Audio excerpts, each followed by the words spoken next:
ఇప్పుడు నేను కృష్ణాలో ఇంటికి వెళ్తున్నాను అమౌంట్ పట్టుకొని. ఆ రోజు ఇదే హాస్పిటల్ దగ్గర నా బండి మీద ఎక్కించుకున్నాను.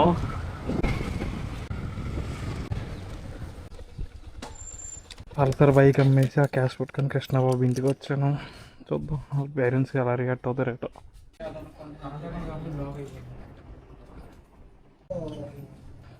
కృష్ణబాబు ఎలా ఉందాడు బాబు? పర్లేదు. అక్క వెళ్ళరా ఒకసారి.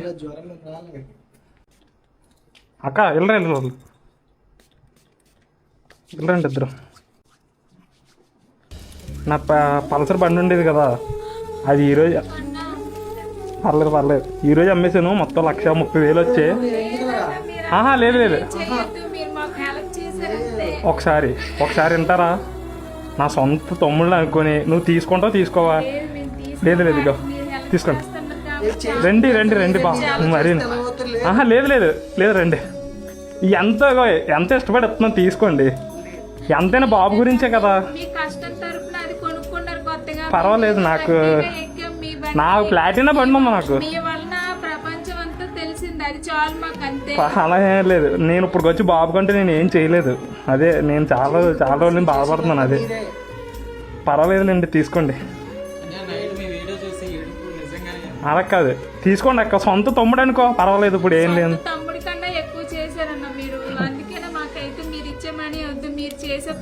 లేదు అలా అనొద్దు.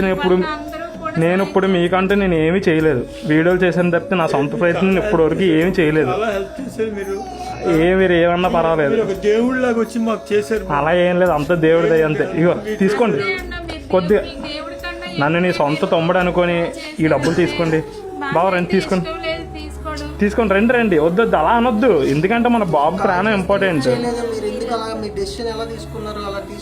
అది ఏమి లేదు, అలాంటిది ఏమి లేదు. అంతా మా బాబు గురించే, కృష్ణగౌడ్ గురించే. ఇంకా నవ్వుతున్నాడు తీసుకోవాలి డాడీ అని. ఇంకా నాకు దా లేదు రండి. అంత బాబుకే మన మంచిగా కదా, మీ మంచి గురించి చెప్తున్నా. ఇక సరేనా? కొద్దిగా నాకు వీలైనంత వరకు నేను సపోర్ట్ చేస్తాను. నేను అందరి దగ్గరికి వెళ్తున్నాను, అడుగుతున్నాను.